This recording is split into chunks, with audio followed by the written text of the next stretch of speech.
September 15th, 1882, Eleanor Mitchell stepped off the train in Copper Ridge, Wyoming, clutching a worn leather bag and a faded photograph of the man who'd promised her a new life, but he was nowhere to be found.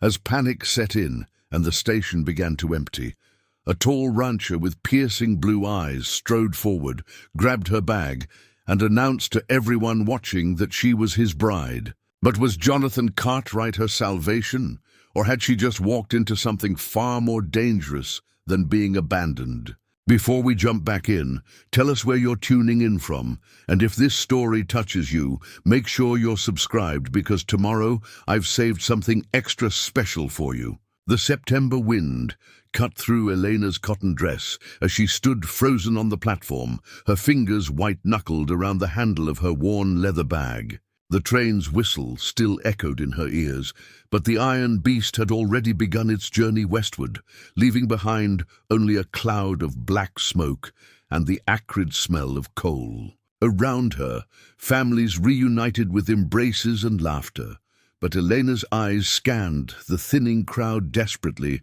searching for a face that matched the photograph tucked inside her sleeve. Thomas Brennan. That was the name on the letters. The man who'd written to her for 6 months, describing his prosperous farm outside Copper Ridge, his comfortable home, and his desire for a devoted wife to share his life. The photograph showed a man with a thick mustache and kind eyes, standing beside a painted fence. She'd memorized every detail of that image during the 3-week journey from Philadelphia, imagining the life awaiting her in Wyoming territory, but Thomas Brennan was not here. The platform continued to empty. A portly man in a checkered suit collected his trunk and tipped his hat to her as he passed. 2 elderly women whispered to each other, their eyes lingering on Elena with something between pity and curiosity. A young boy chased a hoop down the wooden planks while his mother called after him. Normal life, flowing around her like water around a stone. Elena's heart hammered against her ribs. She'd sold everything she owned to afford the train ticket. Her mother's silver locket, the only thing of value she'd inherited, had paid for the journey west. There was no money for a return ticket, no money for lodging. The $5.37 in her reticule represented her entire fortune, and in a frontier town like Copper Ridge that might buy her 3 nights in a boarding house if she was lucky. "Miss, are you waiting for someone?" The station master, a wiry man with spectacles perched on his nose, approached with a concerned expression. His salt and pepper beard twitched as he spoke. "Yes, Elena's voice cracked. She cleared her throat and tried again. "Thomas Brennan. He was supposed to meet me. Do you know him?" The station master's face clouded over.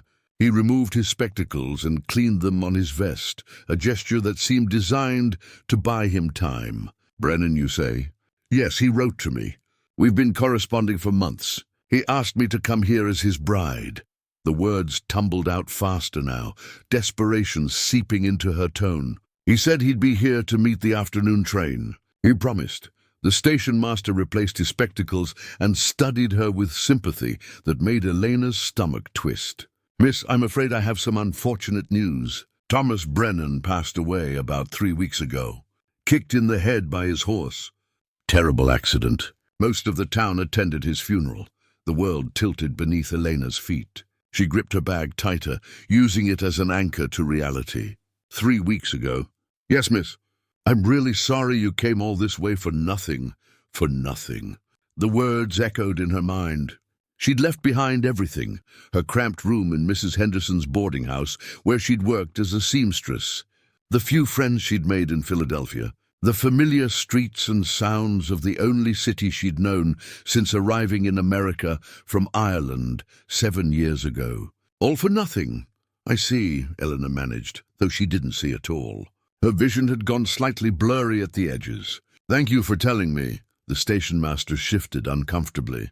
"If you need directions to the church, Pastor Williams might be able to help you figure out." "I'll be fine," Elena interrupted, unwilling to become the subject of small-town charity.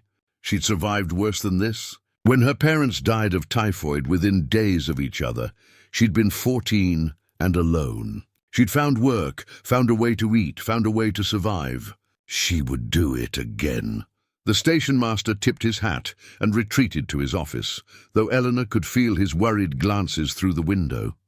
The platform was nearly empty now, just her and an old man sleeping on a bench at the far end, his hat pulled low over his face. Elena forced herself to think practically. First, she needed to find the cheapest lodging available. Then she'd look for work, any work. Copper Ridge was a growing town. Surely someone needed a seamstress or a cook or a laundress. She had skills. She had determination. She had, "You must be Elena Mitchell." The voice came from behind her, deep and steady. Edna spun around and found herself face to face with the tallest man she'd ever seen. He stood well over 6 feet, broad-shouldered and lean, with sun-weathered skin that spoke of years working outdoors. His eyes were a striking shade of blue, almost startling against his tanned face, and they studied her with an intensity that made her take an involuntary step backward. Yes. How did you know my name?" The man glanced at the luggage tag on her bag, where she'd carefully written her name in neat script. "Says so right there? Plus, you're the only woman who got off that train looking lost." He had a slight drawl to his speech. And his clothes, canvas work pants, a chambray shirt, and a leather vest, marked him as a rancher or farmer. "I'm not lost," Eleanor said, lifting her chin. "I'm simply regrouping." Something flickered in the man's eyes. Amusement, perhaps, or respect. "Regrouping. That's one way to put it." He extended his hand. "Jonathan Cartwright. I own the Broken Creek Ranch, about 8 miles northwest of here." Elena hesitated before accepting his handshake. His palm was calloused and warm, his grip firm but not crushing. "Mr. Cartwright, it's nice to meet you. I heard you asking about Thomas Brennan." Jonathan's expression grew somber. "I was sorry to hear about his passing. He was a good man. You knew him?" "Small territory. Most of us ranchers and farmers know each other, at least by reputation." "Brennan ran a decent operation." Jonathan paused, his blue eyes searching her face. "I take it you came here expecting to marry him?" Heat flooded Elena's cheeks. The shame of being a mail-order bride was one thing when there was actually a groom waiting. It was another thing entirely to be exposed as a woman, so desperate she'd traveled across the country to marry a stranger, only to find herself abandoned by death itself. "That was the arrangement," she said stiffly. "Obviously, circumstances have changed. Obviously." Jonathan was quiet for a moment, and Eleanor prepared herself for pity or worse, the kind of proposition that desperate women sometimes received from men who assumed desperation made them available. But when he spoke again, his tone was businesslike. "What are your plans now?" "I'll find work. I'm a skilled seamstress, and I can cook and keep house. Someone in town must need help." Jonathan's jaw tightened almost imperceptibly. "You know that most folks in Copper Ridge won't hire an unmarried woman of marrying age, especially one who just arrived as another man's bride. They'll think you're scandalous or have bad luck or both." Elena's hands clenched into fists at her sides. "Then I'll go to another town. With what money?" Preparing and narrating this story took us a lot of time. So if you are enjoying it, subscribe to our channel. It means a lot to us. Now back to the story. The blunt question hit like a slap. Elena's face burned hotter. "That's none of your concern, Mr. Cartwright. You're right. It's not." He shifted his weight, and for the first time he looked slightly uncomfortable. "But I have a proposition for you, and I'd appreciate it if you'd hear me out before you slap my face or storm off." Elena's heart sank. Here it came, the indecent offer dressed up as opportunity. "Mr. Cartwright, I may be in a difficult position, but I'm not. I need a wife." The words came out flat and direct, cutting through her protest. "A real wife, legal and proper. I'm not proposing anything indecent. I'm proposing marriage." Elena stared at him, certain she'd misheard. "I beg your pardon." Jonathan ran a hand through his dark hair, a gesture that suggested he was as uncomfortable with this conversation as she was. "I've been meaning to find a wife for over a year now, but ranching doesn't leave much time for courting. I was actually considering placing an advertisement myself when I heard about Brennan bringing out a mail-order bride." Seemed like a practical solution to a practical problem. You want to marry me? Elena couldn't keep the disbelief from her voice. You don't even know me. You didn't know Thomas Brennan either, but you were willing to marry him. The logic was sound, but something about this felt wrong. Too convenient, too fast. Why? Elena demanded. Why would you want to marry a complete stranger? Jonathan's blue eyes met hers directly. Because I need help running my ranch. I need someone who can manage a household, help with the cooking during cattle drives, tend a garden, maybe eventually raise children. And you need a home, security, and a future that doesn't involve working your fingers to the bone for pennies while being treated as a scandal by every respectable woman in town. He paused. It would be a business arrangement, same as what you agreed to with Brennan. I'm just being more direct about it, Elena's mind raced. Everything he said made terrible practical sense. She'd already made peace with marrying a stranger for security. That's exactly what she'd planned to do with Thomas Brennan. But this felt different somehow. Thomas had courted her through letters for months. They'd shared details about their lives, their hopes, their daily routines. She'd felt like she knew him, at least a little.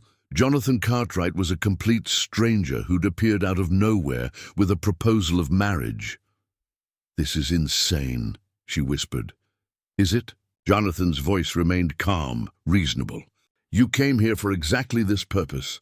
The only thing that's changed is the man you'd be marrying. I can promise you a clean, comfortable home, food on the table, and respectful treatment. I won't lay a hand on you that you don't welcome. And I won't gamble or drink away our earnings. I work hard, I pay my debts, and I keep my word. You could be lying about all of that. I could be, he acknowledged. But you took that same risk with Brennan based on nothing but letters and a photograph. At least with me, you can look me in the eye and make your own judgment about my character. Elena studied him carefully. He stood relaxed but not casual, meeting her scrutiny without flinching or looking away. His clothes were worn but clean and well-maintained. His hands, though work-roughened, had clean nails. These were small details, but they spoke of a man who took care of himself and his belongings. His directness was almost unsettling, but there was no deception in his eyes, no oily charm or false promises. Why now? Elena asked. Why approach me today instead of placing your own advertisement? Because you're here, and you need help, and I need a wife, and sometimes opportunities present themselves in unexpected ways. Jonathan shifted his stance. Look, I know this is overwhelming, but the truth is, if you turn me down, you're facing a hard road ahead. And if I don't find a wife soon, I'm facing another lonely winter in a house too big for one person. Eating my own terrible cooking and washing my own clothes when I could be using that time to build up my herd.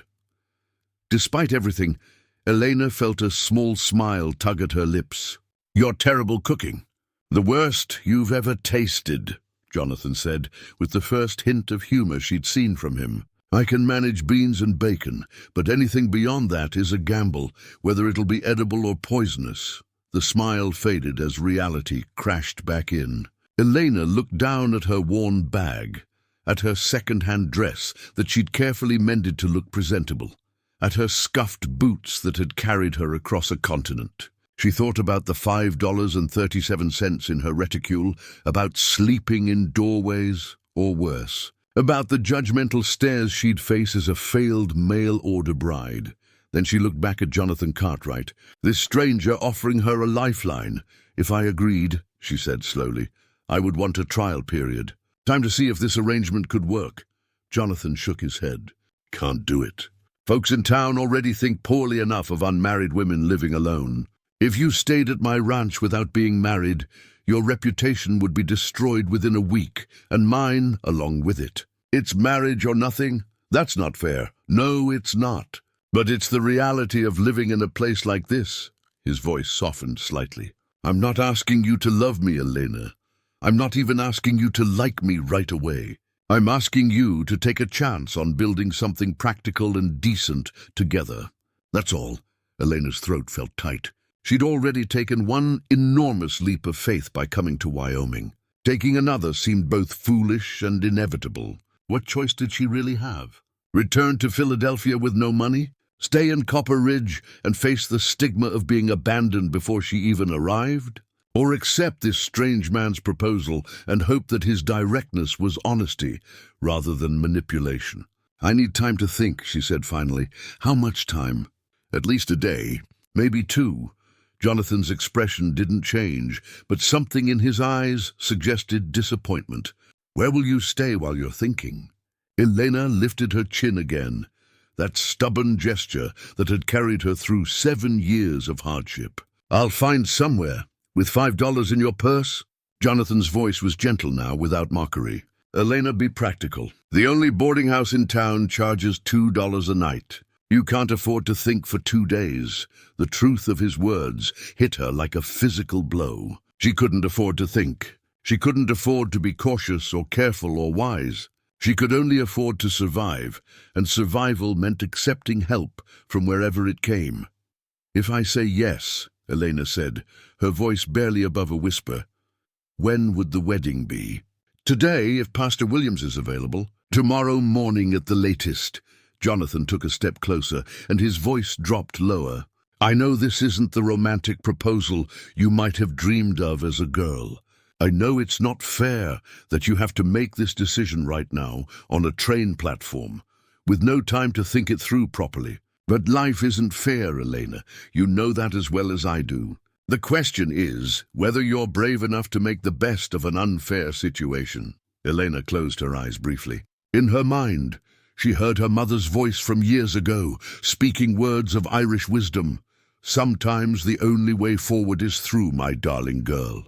You close your eyes and you step, and you trust that the ground will hold you." She opened her eyes and looked directly at Jonathan Cartwright. "I have conditions. Name them. I want my own room, at least at first. Until we know each other better." "Done. The ranch house has 3 bedrooms. I want to be treated as a partner, not a servant. If I'm going to work hard, and I will, I want to be consulted about decisions that affect our home and our future." Jonathan considered this for a moment, then nodded. "That's fair.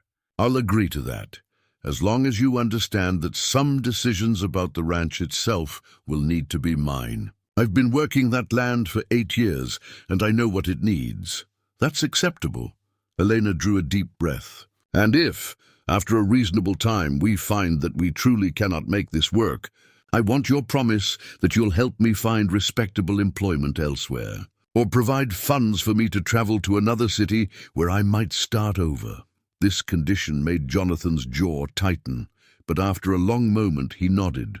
6 months. If after 6 months you want to leave, I'll give you $200 and a letter of reference. That's enough to start over anywhere you choose. $200. It was more money than Elena had ever possessed in her life. The offer was generous, possibly too generous, which made her suspicious. "Why so much?"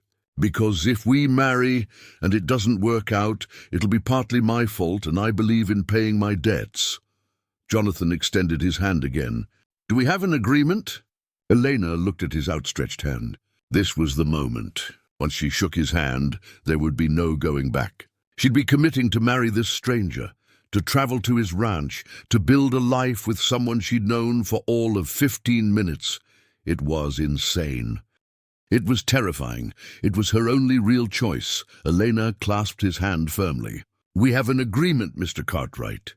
"Jonathan," he corrected, and for the first time she saw him truly smile. It transformed his face, softening the hard edges and making him look younger, almost boyish. "If we're getting married, you should probably call me Jonathan." "Jonathan," Elena repeated, testing the name on her tongue. "And you should call me Elena." "Elena." He released her hand and picked up her bag with easy strength. "Come on then. Let's go find Pastor Williams before you change your mind." As they walked together down the platform toward the main street of Copper Ridge, Eleanor felt as though she were watching herself from a great distance. Was this really happening? Was she truly about to marry a man whose last name she'd learned 5 minutes ago? But beneath the surreal quality of the moment, she felt something else, a tiny spark of hope. Jonathan Cartwright had offered her exactly what Thomas Brennan had promised, A home, security, a future. The details had changed, but the fundamental transaction remained the same, and maybe, just maybe, this strange turn of fate would prove to be not a catastrophe, but an opportunity. The afternoon sun cast long shadows across the dusty street as they walked, and Elena allowed herself one last moment of doubt, one last silent question to whatever forces governed the universe. Had she just made the best decision of her life, or the worst? Only time would tell. Copper Ridge's main street was wider than Elena expected, lined with wooden boardwalks and buildings that still smelled of fresh-cut pine. The town couldn't have been more than 5 years old, judging by the newness of the construction and the ambitious optimism painted on every storefront sign. Miller's General Store advertised finest goods from coast to coast. The Silver Spur Saloon boasted cold, beer and honest games. Even the modest dress shop proclaimed itself Wyoming's premier fashion establishment, though Elena suspected the territory didn't have many competitors for that title. Jonathan walked beside her with her bag slung over his shoulder, his long strides forcing her to quicken her pace to keep up. People turned to watch them pass, a weathered man in front of the livery stable, 2 women emerging from the general store with baskets on their arms, a group of cowboys lounging outside the saloon. Elena felt their curious stares like pinpricks against her skin. "Does everyone in town know everyone else's business?" she asked quietly. "Pretty much," Jonathan replied without slowing his pace. "Give it about an hour, and half of Copper Ridge will know you arrived on the afternoon train.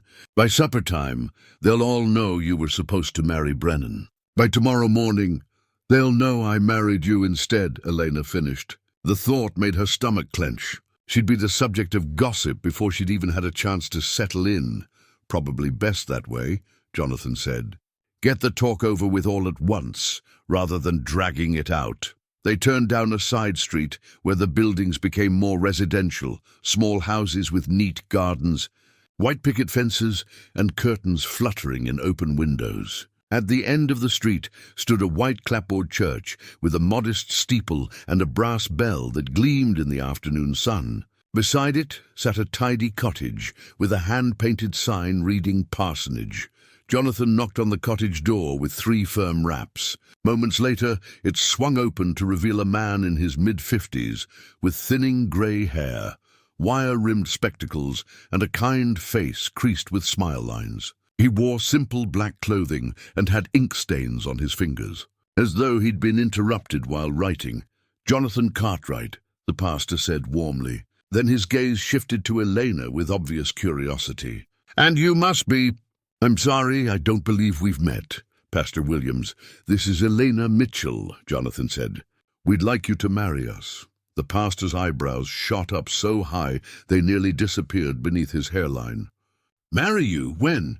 "Now, if possible. Today at the latest." Pastor Williams looked between them with the expression of a man trying to solve a complicated puzzle. "Jonathan, I've known you for 8 years, and in all that time, I've never heard you mention courting anyone. And now you appear at my door with a young woman I've never seen before, requesting an immediate marriage?" He turned to Elena with concern, softening his features. "Miss Mitchell, are you here of your own free will?" "Yes," Eleanor said, appreciating his concern, even as she felt heat rise in her cheeks. "I came to Copper Ridge to marry Thomas Brennan. I arrived today to learn he'd passed away.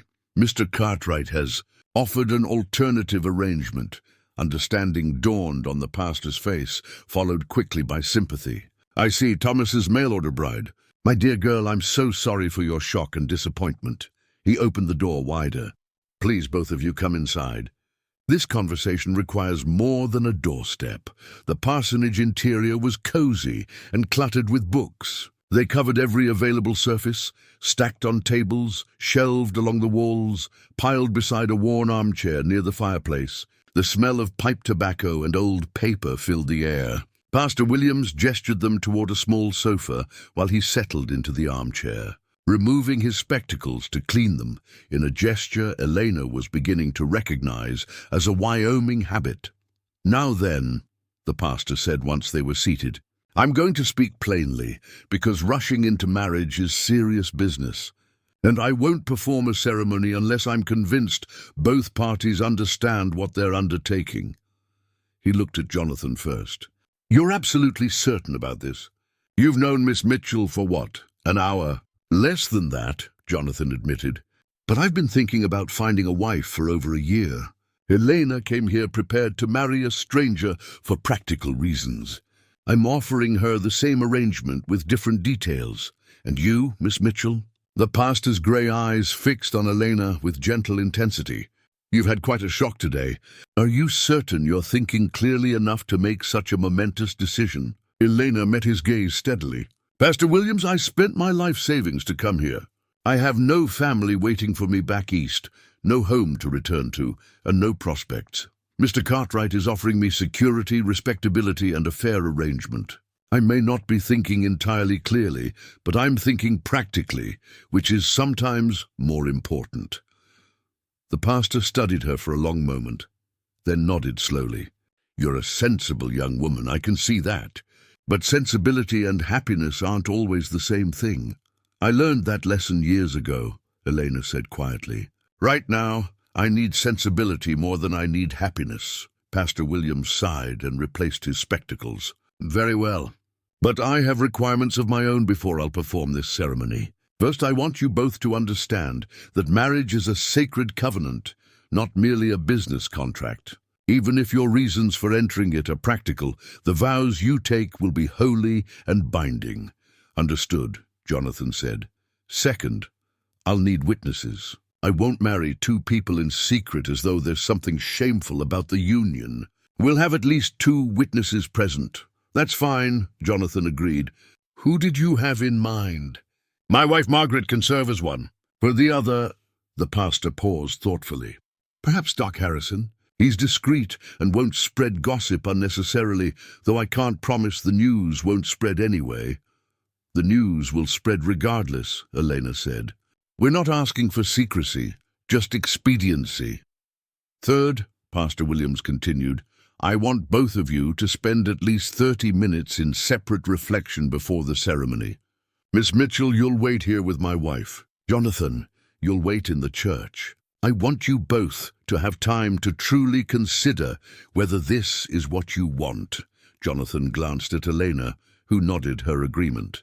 30 minutes, Jonathan said. That's fair. The pastor stood and crossed to an interior door.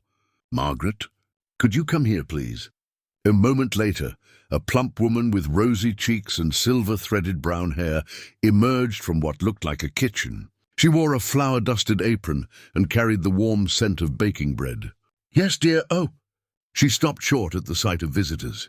I didn't know we had guests. Margaret, this is Miss Elena Mitchell and Jonathan Cartwright. They've asked me to marry them this afternoon. Mrs. Williams's eyes widened, but unlike her husband, she broke into a delighted smile. How wonderful. Though quite sudden, I imagine. She looked at Elena with the keen observation of a woman who'd spent decades as a pastor's wife, reading between the lines of people's lives. You must be the young lady who was coming to marry poor Thomas Brennan. Yes, ma'am, Elena confirmed. Well then, you've had quite a day, haven't you? Mrs. Williams untied her apron briskly. Come with me, dear. We'll have tea and talk while the men sort out the details. Jonathan, you head over to the church and do some serious thinking. This isn't like buying a horse. Jonathan stood, and for a moment his eyes met Elena's. She saw uncertainty there for the first time since they'd met, a flicker of doubt that somehow made her trust him more. A man who felt no doubts about marrying a stranger would be either a fool or a scoundrel. And Jonathan Cartwright didn't seem to be either. I'll see you in 30 minutes, he said. And there was an unspoken question in his tone. Will you still be here? 30 minutes, Eleanor agreed, answering the unspoken question with her own silent promise. I'll be here. After Jonathan left, Mrs. Williams led Elena to a sunny kitchen where dough was rising beneath a checkered cloth and a kettle hung over a small cook stove. She poured tea into delicate china cups that seemed at odds with the frontier setting, then settled across from Elena at a scrubbed wooden table. Now then, Mrs. Williams said kindly, tell me everything and don't leave anything out. I may be a pastor's wife, but I'm also a woman who understands that life sometimes puts us in impossible positions." Elena found herself pouring out the whole story. Her parents' deaths, her years working as a seamstress in Philadelphia, her correspondence with Thomas Brennan, the journey west, and finally, Jonathan's unexpected proposal. Mrs. Williams listened without interrupting, her tea growing cold in her cup as Elena spoke. When Elena finished, the older woman was quiet for a moment. Then she said, "I've known Jonathan Cartwright for 8 years. He came here from Texas after some trouble. Never learned exactly what kind, and it's not my place to pry. He bought the Broken Creek Ranch when it was nothing but a rundown cabin and scrubland, and he's built it into one of the better spreads in the territory." "What kind of man is he?" Eleanor asked. "Honestly?" "Honest would be the first word I'd use," Mrs. Williams said thoughtfully. "Hard-working would be the second.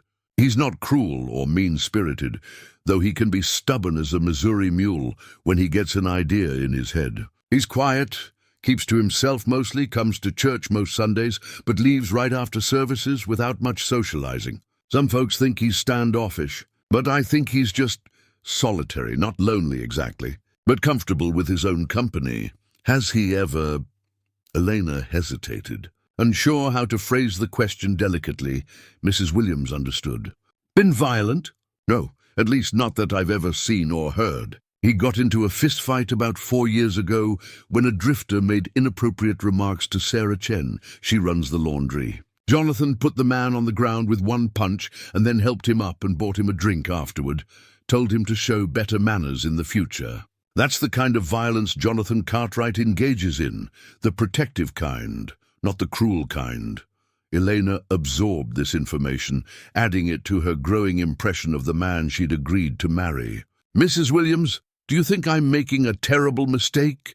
The older woman reached across the table and covered Elena's hand with her own work-worn fingers. "I think you're making the only choice you can, given your circumstances. Is it ideal? No, is it romantic? Certainly not. But is it necessarily a mistake?" She paused, considering. "That depends on what you make of it. Jonathan needs someone to help him build a life, and you need a life to build. That's not the worst foundation for a marriage I've ever seen. What's the best foundation you've ever seen?" Mrs. Williams smiled softly. "Love, of course. But love can grow from respect and partnership just as surely as it can strike like lightning. Maybe more surely, in fact. The lightning kind burns bright and fast. The growing kind, well, it lasts." The 30 minutes passed in further conversation, with Mrs. Williams sharing practical advice about frontier life, ranching, and marriage. She pressed a small package wrapped in brown paper into Elena's hands. "What is this?" Elena asked. "A wedding gift. Just a little something to help you start your new home. Open it later when you're alone."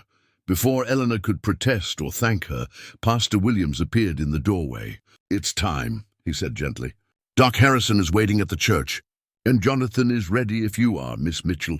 Elena stood, smoothing her wrinkled traveling dress and wishing desperately that she had something better to wear for her wedding. Some small part of her had always imagined getting married in a beautiful gown, surrounded by friends and family, with orange blossoms in her hair and joy in her heart. Instead, she'd wear a dust-stained cotton dress, marry a stranger, and sign her life away to a future she couldn't begin to imagine. Mrs. Williams must have read her thoughts, because she disappeared briefly and returned with a small bouquet of wildflowers tied with a ribbon. "Every bride should carry flowers," she said firmly, pressing them into Elena's hands. The three of them walked to the church together. The afternoon sun slanted through the windows, casting colored patterns from the simple stained glass onto the wooden pews. Jonathan stood at the altar with a man Elena assumed was Doc Harrison, tall and thin, with a gray beard and kind eyes that crinkled at the corners. Jonathan had removed his hat and run his fingers through his dark hair in an attempt to tame it. He looked nervous. Somehow, that nervousness helped steady Elena's own racing heart. They were both taking a leap of faith, both gambling on an unknown future. Pastor Williams took his place at the altar, while his wife and Doc Harrison stood to the side as witnesses. Elena walked down the short aisle, clutching her wildflowers, very aware that this was nothing like the wedding she'd once dreamed of. Yet as she took her place beside Jonathan and looked up into his blue eyes, she felt something unexpected. Not love, certainly, but perhaps the distant hope of it. And for now, on this strange September afternoon in Wyoming territory, hope would have to be enough. Dearly beloved, Pastor Williams began, and Elena Mitchell's old life ended as her new one began. The wagon rattled along the rutted road as the sun began its descent toward the western mountains, painting the sky in shades of amber and rose. Elena sat stiffly on the wooden bench beside Jonathan, her new husband. The phrase still felt foreign in her mind as they left Copper Ridge behind. The ring on her finger was a simple gold band that Jonathan had produced from his vest pocket, explaining it had belonged to his mother. It was slightly too large and kept sliding around, a physical reminder of how ill-fitting this entire arrangement felt. The ceremony had been brief, almost businesslike. Pastor Williams had spoken the traditional words with appropriate gravity, but he'd mercifully shortened the service, perhaps sensing that neither bride nor groom needed lengthy reflections on the sanctity of matrimony. Elena had repeated her vows in a steady voice that surprised her, while Jonathan's responses had been quiet but firm. Doc Harrison had signed the certificate with a flourish. Mrs. Williams had kissed Elena's cheek and whispered, "Be brave," and just like that, Elena Mitchell had become Elena Cartwright now. As the wagon carried her toward an unknown future, the reality of what she'd done began to settle over her like a heavy blanket. She was married. She was leaving town with a man she'd known for less than 3 hours. Everything she owned sat in the wagon bed behind her, one worn leather bag containing 3 dresses, some undergarments, a hairbrush, her mother's Bible, and a few other small treasures that had survived her journey from Philadelphia. "You're quiet," Jonathan observed, breaking the silence that had stretched between them since they'd left town. "I'm thinking," Elena replied, watching the landscape roll past. The territory was beautiful in a stark, unforgiving way. Endless grassland dotted with sagebrush, distant mountains crowned with early snow, and a sky so vast it made her feel insignificant. In Philadelphia, buildings had hemmed in the sky. Here it stretched forever, and she wasn't sure if that made her feel free or exposed. About what? Elena considered lying, offering some pleasant platitude about the scenery or the weather. But they'd agreed to a partnership, and partnerships required honesty. About whether I've just made the best decision of my life or the worst. Jonathan was quiet for a moment, guiding the horses around a particularly deep rut. "I've been thinking the same thing." His admission surprised her into looking at him directly. In profile, his face was all hard angles, strong jaw, straight nose, prominent cheekbones. He looked like he'd been carved from the same stone as the mountains in the distance. But there was something vulnerable in his admission that made him seem more human, less like a stranger who'd upended her entire world. "What made you decide to go through with it?" Elena asked. "You had 30 minutes to change your mind. So did you," I asked first. A ghost of a smile touched Jonathan's lips. "Fair enough." He shifted the reins to one hand and adjusted his hat with the other. "I thought about all the reasons it was a terrible idea, and there are plenty. You could be hiding a terrible temper. You could be lazy or wasteful or unable to adjust to ranch life. You could decide after a week that you hate everything about Wyoming and make both our lives miserable. That's a cheerful list of possibilities," Elena said dryly. "But then I thought about what Pastor Williams said about marriage being what you make of it. And I thought about winter coming, and another season alone in that house, and how tired I am of my own company." He glanced at her briefly before returning his attention to the road. "Mostly, though, I thought about how you stood on that platform, refusing to fall apart, even though your whole world had just collapsed. That takes strength." "I can work with strength." Elena felt something warm unfold in her chest, though she couldn't quite name it. "My turn?" "If you want." "I thought about running," Elena admitted. During those 30 minutes, I seriously considered just walking out of the parsonage and disappearing into town. Consequences be damned. What stopped you? Mrs. Williams told me you were honest and hard-working. She said you weren't cruel. Elena adjusted the too large ring on her finger. And I realized that if I ran, I'd spend the rest of my life wondering what might have happened if I'd been brave enough to stay. I've spent too much of my life already letting fear make my decisions. They fell into silence again, but it felt different now, less awkward, more companionable. The wagon crested a hill, and the landscape opened up before them. In the distance, Elena could see a cluster of buildings, nestled in a valley where a creek cut through the grassland. Its path marked by a line of cottonwood trees whose leaves were beginning to turn gold. "That's Broken Creek," Jonathan said, and there was unmistakable pride in his voice. "Your new home."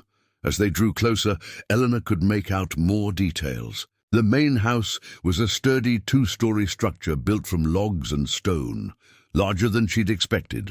A wide porch wrapped around the front and side, and glass windows, actual glass, not oiled paper, caught the evening light. Near the house stood a barn that looked newly built, its wood still pale and unstained by weather. Beyond that were a chicken coop, a smokehouse, what looked like a bunkhouse, and several other outbuildings she couldn't immediately identify.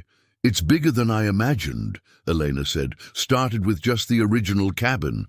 That's the bunkhouse now. Built the main house 3 years ago, the barn 2 years ago. Been adding pieces as I go." Jonathan guided the wagon down the slope toward the buildings. "It's not fancy, but it's solid. Everything's built to last."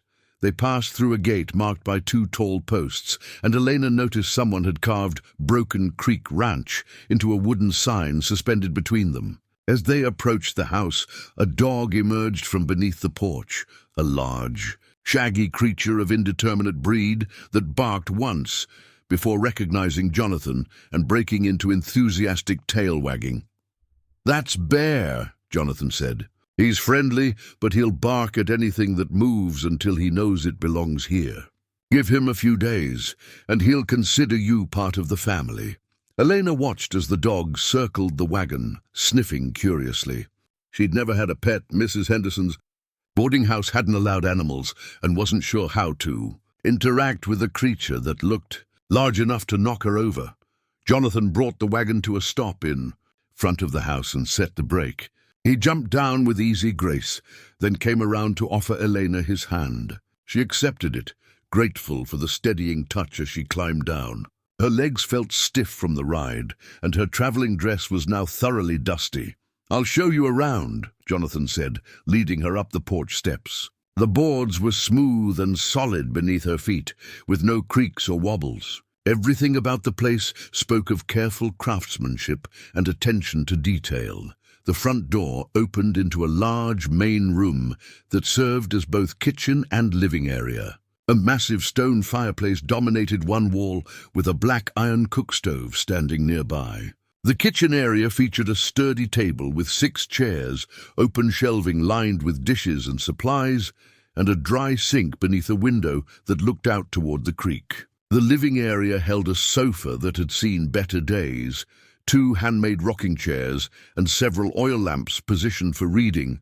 But what caught Elena's attention most was the cleanliness. The floor had been recently swept. The dishes on the shelves were organized and dust-free. The windows, though not spotless, were cleaner than she'd expected for a bachelor's home. Someone had even attempted to arrange wildflowers in a jar on the table. Though the attempt was charmingly inept, the stems were too long and the arrangement lopsided. Jonathan followed her gaze to the flowers and cleared his throat. I tried to make the place presentable. Wasn't sure what a woman would expect. You did this today?" Elena asked, surprised. "Before you even knew if I'd say yes. It seemed wise to prepare for the possibility." He shifted his weight, looking uncomfortable with her scrutiny. "If you'd said no, at least I'd have a clean house." Elena walked slowly through the room, taking in details. Cookware hung neatly on hooks. A pile of mending sat in a basket near the rocking chair, Jonathan's attempt at repairs, judging by the uneven stitches. Books lined a small shelf near the fireplace, their spines worn from use. She tilted her head to read the titles: agricultural manuals, a few novels by Walter Scott, a collection of Robert Burns poetry, and a Bible with a cracked leather cover. "You read poetry?" she asked, unable to hide her surprise. "My mother was Scottish," Jonathan said, a defensive note creeping into his voice. "She taught me to appreciate Burns. Is that a problem?" "No," Elena said quickly. "It's just unexpected. Because cowboys aren't supposed to read. Because most people aren't supposed to read Burns," Elena corrected. "I'm impressed, not judgmental." The tension in Jonathan's shoulders eased slightly. "There's not much entertainment on a ranch during winter." Books help pass the time. He led her to a doorway off the main room. "This is the bedroom I use. You can see it, but I won't take you inside. Wouldn't be proper before you're comfortable with the arrangement."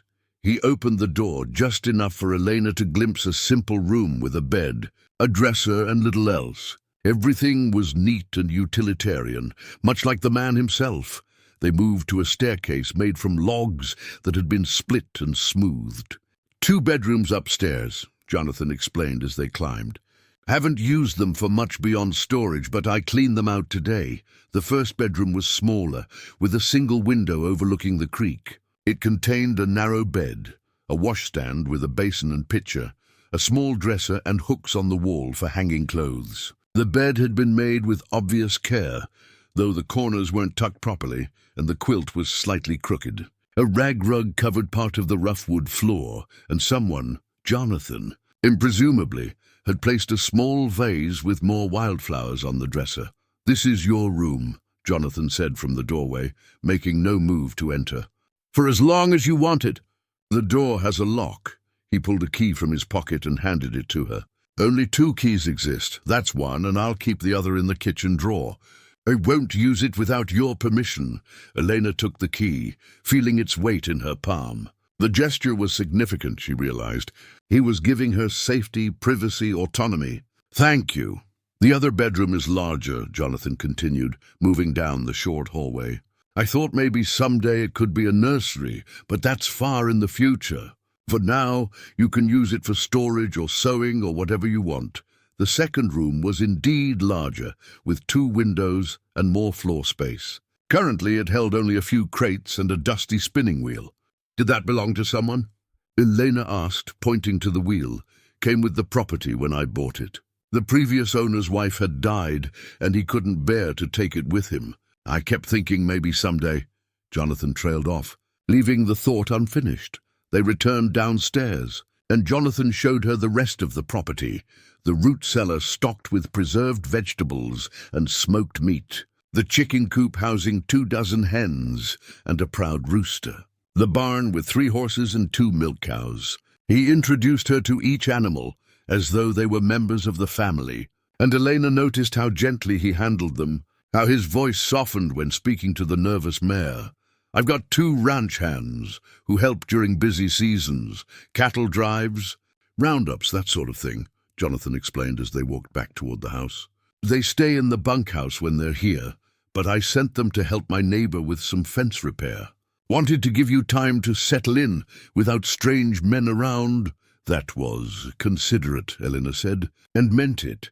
The sun had fully set by the time they returned to the house, and stars were beginning to emerge in the darkening sky. Jonathan lit lamps while Elena stood uncertainly in the middle of the main room, unsure what came next. Were they supposed to have dinner?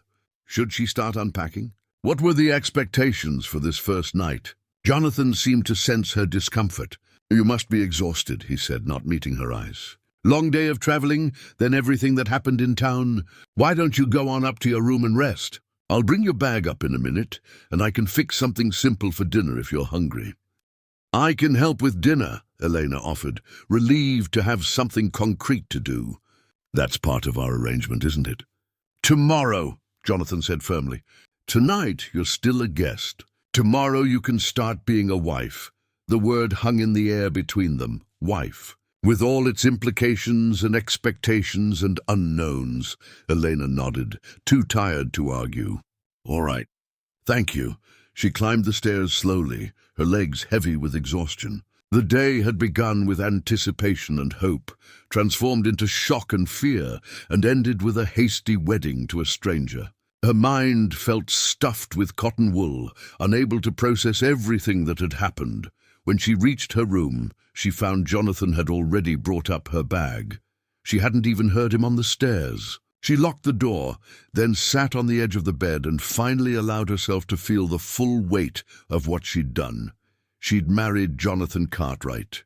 She lived on a ranch in Wyoming Territory now. This small room, with its crooked quilt and wildflowers, was her home. Elena pulled Mrs. Williams's wrapped package from her bag and carefully opened it. Inside was a beautiful nightgown, far finer than anything Elena owned, with delicate lace at the collar and cuffs. Tucked into its folds was a note in neat handwriting. "Dear Elena, every woman deserves something beautiful on her wedding night, even if the circumstances aren't ideal. This was made by my daughter for her own wedding, but she married a merchant sailor and moved to San Francisco, where the fashions are much grander. She'd want you to have it. Be patient with yourself and with Jonathan. Building a life takes time. Margaret Williams." Elena held the nightgown against her chest and for the first time since stepping off the train, allowed herself to cry. Not harsh, bitter tears, but the quiet, releasing kind that washed away the day's accumulated tension and fear. She cried for Thomas Brennan, who died before they could meet. She cried for the romantic wedding she'd never have. She cried for her mother, who wasn't here to guide her through this strange new chapter, and when the tears finally stopped, Elena washed her face in the basin, changed into the beautiful nightgown, and climbed beneath the crooked quilt. Through the window, she could hear the creek bubbling over stones and the wind rustling through the cottonwoods. An owl hooted somewhere in the darkness, and Bear barked once before settling. It wasn't the life she'd imagined, but it was hers now. And tomorrow, Elena Cartwright would begin to figure out exactly what that meant. Downstairs, Jonathan sat in one of the rocking chairs, staring at the dying fire and wondering the same thing. Elena woke to unfamiliar sounds, a rooster crowing with aggressive enthusiasm, the lowing of cattle in the distance, and the creak of floorboards somewhere below her room. For a disorienting moment she couldn't remember where she was. The ceiling above her was rough-hewn timber, not the water-stained plaster of Mrs. Henderson's boarding house. The air smelled of pine and wood smoke instead of Philadelphia's coal dust and horse manure. Then memory flooded back, and she sat upright, clutching the quilt to her chest. Wyoming, Broken Creek Ranch, Jonathan Cartwright. Marriage. Pale morning light filtered through the window, and when Elena checked the small pocket watch she kept in her bag, one of the few items of value she still owned, she was shocked to discover it was nearly 7 o'clock. She never slept this late. Years of working as a seamstress had trained her to wake before dawn to maximize daylight hours for detailed work. She dressed quickly in her simplest work dress, a practical grey cotton that had seen better days but was sturdy and comfortable.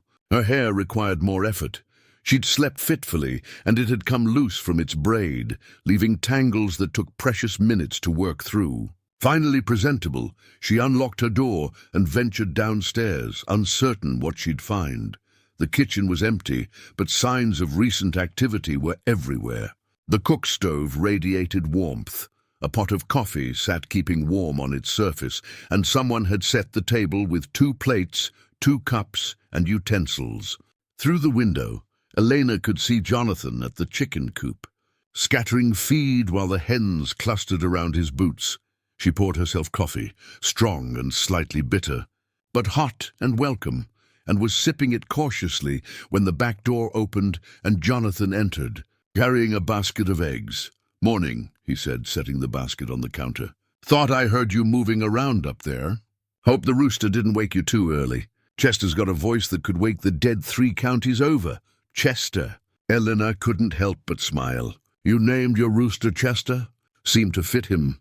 He's got the temperament of a self-important preacher I once knew."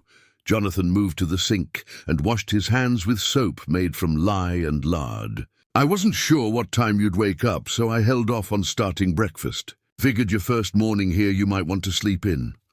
I never sleep past 6, Elena said, then checked her watch again to confirm. I can't believe I slept so late.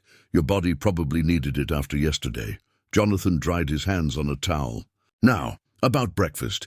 I can make eggs and bacon without poisoning us both. If you want something more complicated, you'll have to either teach me or take over. Elena set down her coffee cup. Where do you keep your supplies?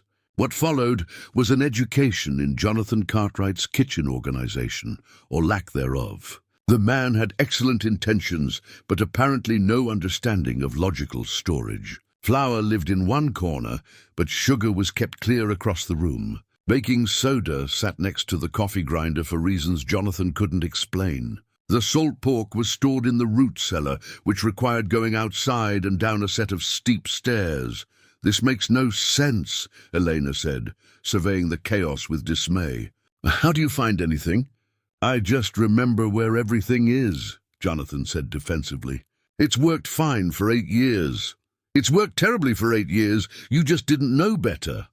Eleanor rolled up her sleeves with determination. After breakfast, I'm reorganizing this entire kitchen. If we're going to work together, I need to be able to find ingredients without launching an expedition. Jonathan looked like he might argue, then apparently thought better of it. Yes, ma'am. Elena prepared a proper breakfast. Eggs scrambled with wild onions she found hanging in the pantry, bacon fried crisp, and biscuits made from scratch. The cook stove took some getting used to. It ran hotter than Mrs. Henderson's ancient range, and Elena had to adjust her timing. But the result was edible, even good, and she felt a small surge of pride as she set the food on the table. Jonathan ate with the focused intensity of a man who'd been surviving on his own mediocre cooking for too long. He cleaned his plate, then looked at the remaining biscuits with obvious longing. Have another, Elena said, amused. I made plenty. Don't want to seem greedy. Jonathan, we're married. If you're hungry, eat. I won't judge you for having an appetite. He took another biscuit and slathered it with butter and preserves. These are good. Really good. Where'd you learn to cook like this? My mother taught me the basics, and then I learned the rest from necessity. When you're poor, you either learn to make cheap ingredients taste decent, or you eat terrible food forever. Elena sipped her coffee. What's the plan for today? What would you normally be doing? Jonathan paused mid-bite. You want to know my routine? I need to understand how the ranch works if I'm going to be helpful rather than just underfoot. He nodded slowly, appreciating her practicality. Fair enough. Normally I'd be up at dawn, check on the animals, milk the cows, collect eggs. Already did all that this morning. Then I'd work on whatever needs doing. Right now, I'm repairing the fence line on the north pasture. One of the horses got spooked last week and took out a section. Also need to start stacking firewood for winter. Can never have too much. And I should ride out to check on the cattle, make sure none have wandered too far or gotten themselves into trouble. How many cattle do you have? About 150 heads right now. Planning to build the herd. Up to 300 over the next few years, if the market stays good. Elena tried to imagine keeping track of 150 large animals spread across what looked like endless territory. How do you manage all that alone? That's why I hire help during busy seasons. And it's why I needed a wife. Jonathan met her eyes directly. Not just for cooking and cleaning, though. That's part of it.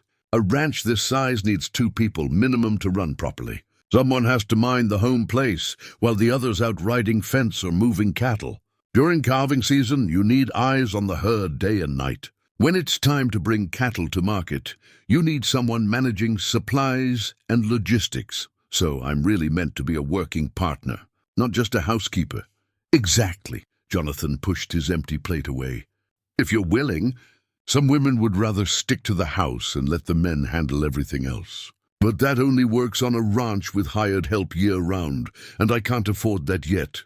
Elena considered this. She'd expected to manage a household, but active participation in ranch work was something else entirely. It would mean learning entirely new skills, facing physical challenges she'd never encountered in Philadelphia. But it also meant being genuinely useful, being needed for more than just her domestic abilities. I'm willing, she said. but I don't know the first thing about cattle or horses or any of it. You'll have to teach me." Something shifted in Jonathan's expression, respect perhaps, or relief. "I can do that. Won't happen overnight, though. Ranch work takes time to learn. Everything worth knowing takes time to learn," Elena said. "When do we start? Eager to get to work on your second day of marriage? Would you rather I sit in a rocking chair and demand to be waited on?" Jonathan actually laughed, the first real laugh she'd heard from him. It transformed his face completely, erasing years of solitary living and revealing the younger man he must have been before whatever trouble drove him from Texas. "Point taken. All right, then. You reorganize the kitchen like you threatened. Get familiar with the house and immediate grounds. I'll work on that fence repair. It's urgent because I need that pasture secured. This afternoon, if you're not too tired, I'll teach you how to milk the cows. That'll be your morning and evening job from now on, if you're willing." "I'm willing," Elena confirmed.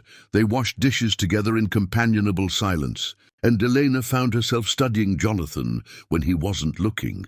He moved with unconscious grace despite his size, his hands surprisingly deft for such a large man. He'd rolled his sleeves up, revealing forearms corded with muscle and tanned dark from outdoor work. There was a scar on his left hand, a pale line running from his wrist toward his thumb, and Elena wondered what had caused it, but didn't feel comfortable asking yet. After breakfast, Jonathan headed out to work on the fence, while Eleanor tackled the kitchen. She moved through the space methodically, grouping similar items together, placing frequently used ingredients within easy reach, storing rarely needed supplies higher up or farther away. She found a spider had made its home in the corner where the flour sack had been, and she carefully relocated it outside rather than killing it. Her mother had always said killing spiders brought bad luck. The reorganization took most of the morning, and by the time she finished, Elena's back ached and her arms were tired, but the kitchen made sense. Baking supplies clustered together near the workbench. Cooking ingredients lived near the stove. Dishes were organized by size and function. She even found some old crates in the barn and repurposed them as additional storage shelves. She was standing back to admire her work when she heard horses approaching. Elena moved to the window and saw two men riding up to the house. They were dusty and travel-worn, clearly ranch hands based on their practical clothing and the way they sat their horses with easy confidence. One was older, probably in his 50s, with a weathered face and grey in his beard. The other was young, barely 20, with a shock of red hair visible beneath his hat. They dismounted near the barn, and Elena watched as Jonathan emerged from wherever he'd been working to greet them with handshakes and conversation she couldn't hear from this distance. The three men talked for several minutes, and Elena noticed both ranch hands kept glancing toward the house with obvious curiosity. Jonathan must be telling them about his sudden marriage. She smoothed her apron self-consciously, suddenly aware that she was about to meet more strangers who would judge whether Jonathan Cartwright had made a wise or foolish choice. The back door opened, and all three men entered. Jonathan's expression was carefully neutral as he made introductions. "Elena, these are my ranch hands. The distinguished gentleman with the grey beard is Marcus Webb. He's been working at Broken Creek since I bought the place. The young troublemaker is Finn O'Sullivan, been here for about 2 years now." Marcus removed his hat and nodded respectfully. "Ma'am, heard the news in town this morning. Congratulations on your marriage." "Thank you, Mr. Webb," Elena said, grateful for his courtesy. Finn stared at her with open curiosity, bordering on rudeness. "You're the mail-order bride that was supposed to marry old Brennan, right? Heard you switched to the boss before the first night was even done. That's got to be some kind of record." "Finn," Jonathan's voice carried a warning. "What?" "I'm just saying, you're just being impolite," Marcus interrupted, cuffing the younger man on the shoulder. "Mind your manners around Mrs. Cartwright, Mrs. Cartwright."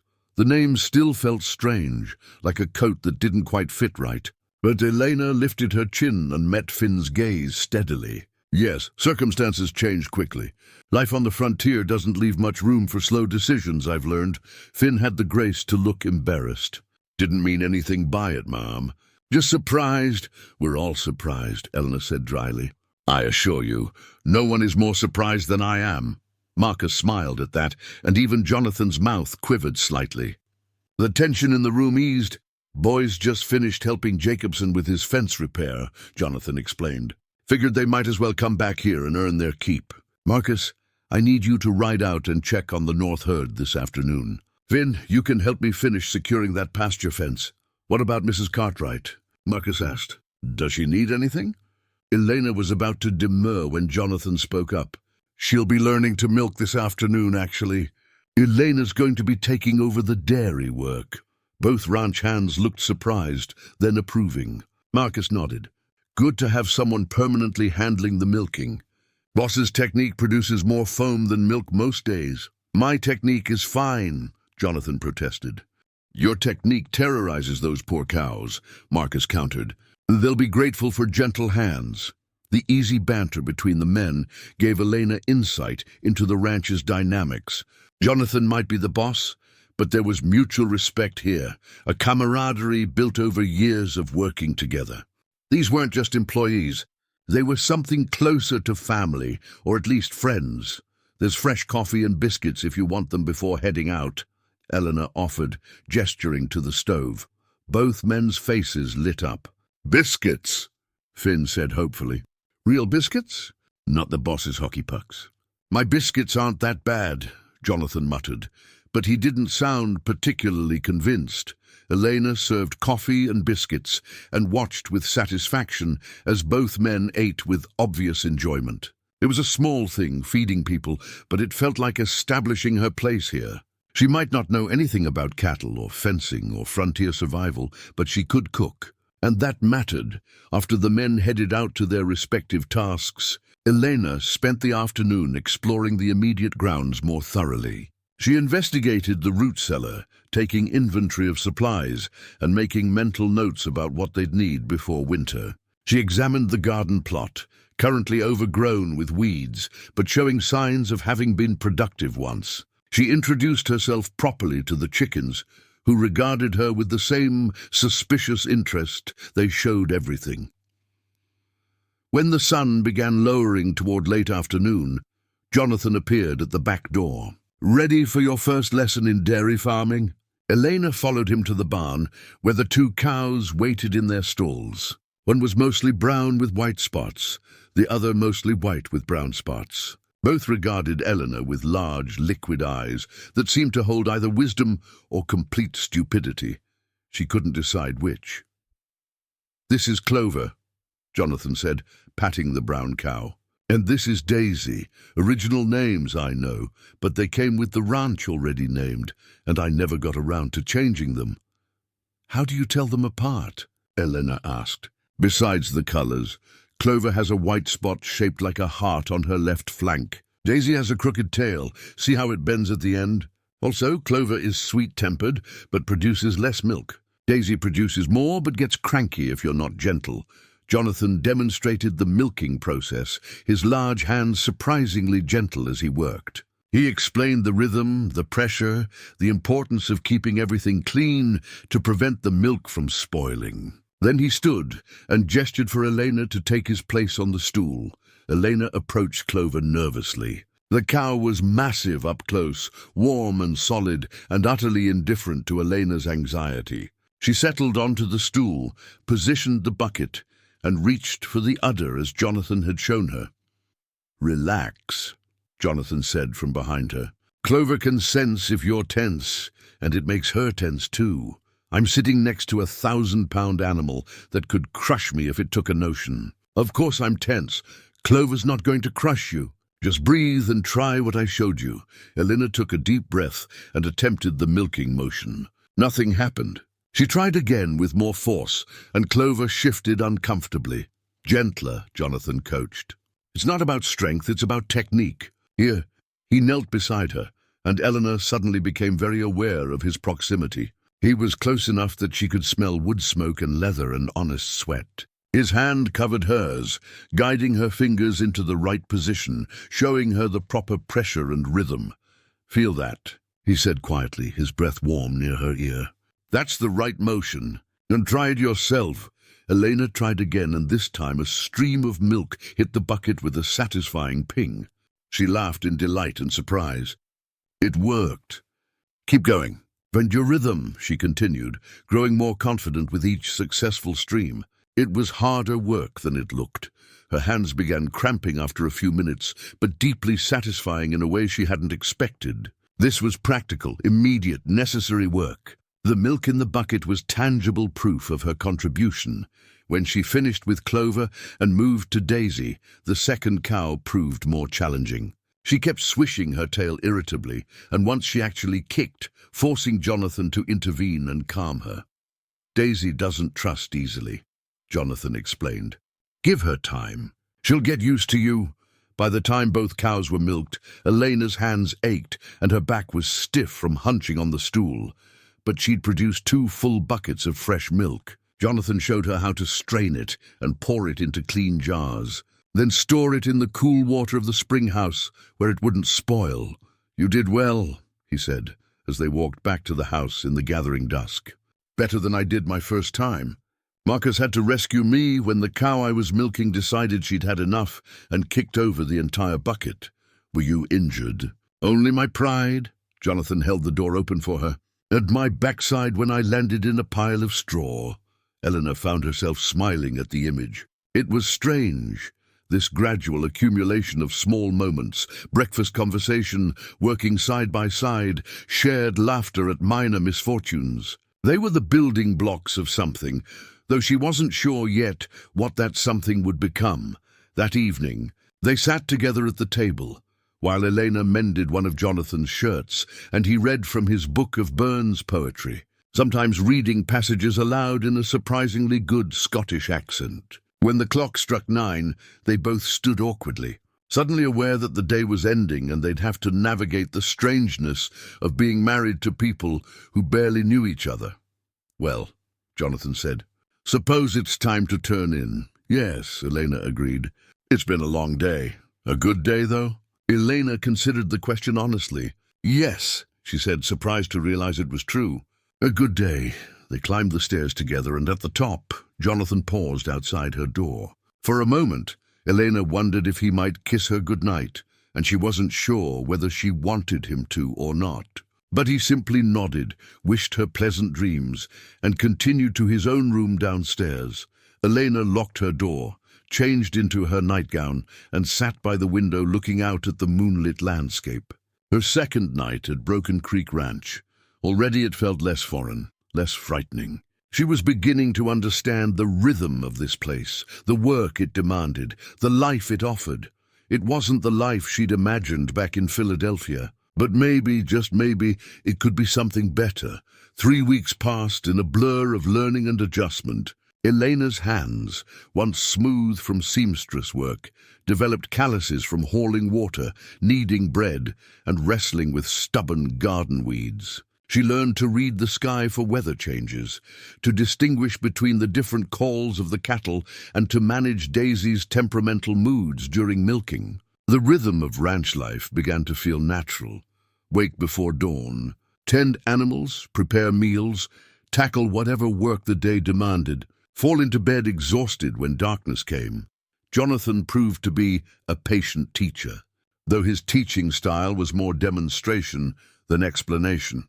He'd show her how to do something once, maybe twice, then step back and let her figure it out through trial and error. When she struggled with harnessing the wagon horses, he didn't coddle her, just corrected her mistakes and made her try again until she got it right. When she burned a batch of bread because she'd misjudged the oven temperature, he ate it without complaint and simply said, "You'll know better next time." She did know better next time. The ranch hands became familiar presences. Marcus treated her with unfailing courtesy and often shared useful knowledge about ranch life, teaching her which plants were edible, which were poisonous, and how to spot signs of predators near the livestock. Vin was less refined but earnest, and he'd appointed himself the unofficial entertainer, telling outrageous stories during meals that made even Jonathan crack a smile. But despite the growing comfort with ranch routines, Elena and Jonathan remained peculiarly formal with each other. They worked well together, shared meals and evening conversations, and maintained a careful politeness that felt both safe and stifling. They were like two people learning a complicated dance, both afraid of stepping on the other's toes. Elena kept her door locked every night. Jonathan never asked about it. The morning everything changed and started ordinarily enough. Elena woke to find frost coating the window glass, the first real taste of the winter that was approaching. She dressed in layers, knowing the day's work would be cold, and headed downstairs to find Jonathan already at the stove, attempting to make coffee. "Morning," he said, looking up from his task. "Thought I'd get the fire started early. It's going to be a cold one. I can see that." Elena moved to take over the coffee preparation, having learned that Jonathan's version was usually either too weak or strong enough to strip paint. "What's the plan today?" "I need to ride out to the West Range and move some cattle closer to the home pasture. Winter's coming earlier than I expected, and I want the herd where I can keep an eye on them when the snow starts." He poured himself a cup of the coffee Elena had brewed and wrapped his hands around the mug for warmth. "Marcus and Finn will help with the drive. We'll probably be gone most of the day. What should I do while you're gone?" Jonathan considered. "There's a whole list of things that need doing, but the most important is keeping the fires going. Don't let the house get too cold. Once it chills down in this weather, it takes forever to warm back up. Check on the chickens around midday. Make sure their water hasn't frozen. Other than that, maybe you could tackle that mending pile. It's getting out of control." "I can do that," Elena said, relieved to have tasks within her abilities. She still felt uncertain on horseback and wasn't ready to help with actual cattle work. After breakfast, the three men saddled up and rode out, their breath visible in the cold air. Elena watched them disappear over the ridge, then turned back to the empty house. It was the first time she'd been truly alone at Broken Creek since arriving, and the silence felt both peaceful and slightly unnerving. She spent the morning productively, working through the mending pile with the efficiency of her seamstress training. She darned socks, patched torn shirts, and reinforced weak seams. It was familiar work, comforting in its simplicity, and her mind wandered as her hands moved automatically. She thought about Philadelphia, about Mrs. Henderson's boarding house and the other girls who'd worked there. Were they wondering what had become of her? She'd left so suddenly, with only a brief note explaining she was heading west to marry. She should write them letters, she decided. Let them know she'd survived the journey and found... What exactly had she found? A husband? A home? A strange new life that felt simultaneously foreign and increasingly natural. Around noon, Elena checked on the chickens as instructed. Chester the rooster regarded her with his usual suspicious arrogance, but the hens had accepted her as their regular provider and clustered around hopefully. She scattered feed and refreshed their water, which had indeed formed a thin layer of ice that she had to crack. When she returned to the house, she noticed the wind had picked up significantly. Dark clouds were gathering on the western horizon, moving fast and looking ominous. Elena had lived her whole life in cities where weather meant deciding whether to carry an umbrella. She had no framework for understanding frontier storms. She added more wood to the stove and fireplace, remembering Jonathan's instructions about keeping the house warm. Then she returned to her mending, trying to ignore the increasingly aggressive wind rattling the windows. By mid-afternoon, the storm hit with shocking violence. Wind howled around the house, and snow began falling, not the gentle romantic snow of Christmas cards, but hard, driving pellets that sounded like sand hitting the windows. The temperature dropped so rapidly, Elena could feel it even inside the house. She fed more wood into both fires, grateful Jonathan had stacked plenty near the door. The storm grew worse. Visibility dropped to almost nothing. When Elena looked out the window, she could barely see the barn through the white chaos. She began to worry about Jonathan and the ranch hands. Were they caught out in this? Did they have shelter?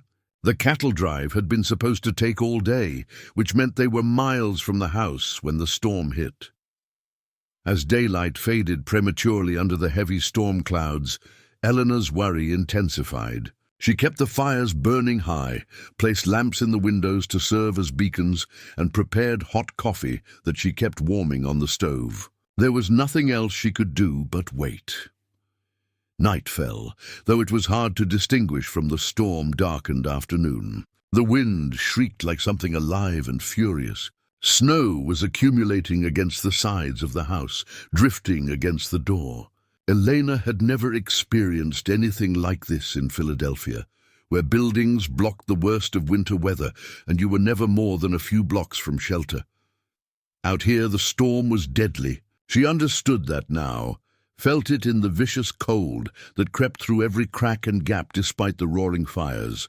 She was starting to imagine truly terrible scenarios: Jonathan frozen in a snowdrift, the cattle scattered and lost, the ranch hands dead from exposure, when she heard something over the wind, a sound that might have been shouting. She rushed to the window but could see nothing through the blowing snow.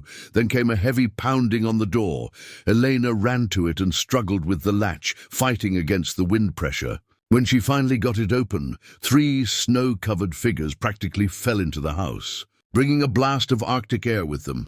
Jonathan, Marcus, and Finn stood in her kitchen looking like snow monsters, ice-coating their hats, coats, and beards. They were shaking violently from the cold, their faces red and raw from windburn. "Shut the door!" Jonathan managed through chattering teeth, and Elena quickly complied, throwing her weight against it to force it closed. "Thank God," Marcus breathed. "Couldn't see the house until we were practically on top of it. If Mrs. Cartwright hadn't put those lamps in the windows—" "Get those wet clothes off," Elena ordered, her nurse's instinct overriding any embarrassment. "You're all half frozen. There's hot coffee on the stove, and I'll get blankets." She rushed upstairs and grabbed every blanket she could find, then returned to discover the men had stripped down to their undershirts and long underwear, their frozen outer clothes piled by the door. They huddled near the fire, still shaking, their skin frighteningly pale. Elena distributed blankets, then poured 3 mugs of hot coffee. "Drink slowly," she instructed, remembering something her mother had once told her about treating cold exposure. "Too fast, and you'll make yourselves sick." "Yes, ma'am," Finn said through chattering teeth, wrapping both hands around his mug. "What happened?" Elena asked, looking at Jonathan with concern. His lips had a bluish tinge that terrified her. "The storm came up faster than expected," Jonathan said, his voice rough from the cold and shouting over the wind. "We got the cattle moved and were heading back when it hit. Lost our bearings for a while in the whiteout. Horses knew the way home better than we did. The cattle made it to the near pasture before the worst hit. They'll hunker down and survive. Cattle are tougher than people in weather like this." Jonathan's shaking was gradually subsiding as the warmth from the fire and coffee began to penetrate. "But we wouldn't have if we hadn't found the house when we did." The implications of that statement hit Elena hard.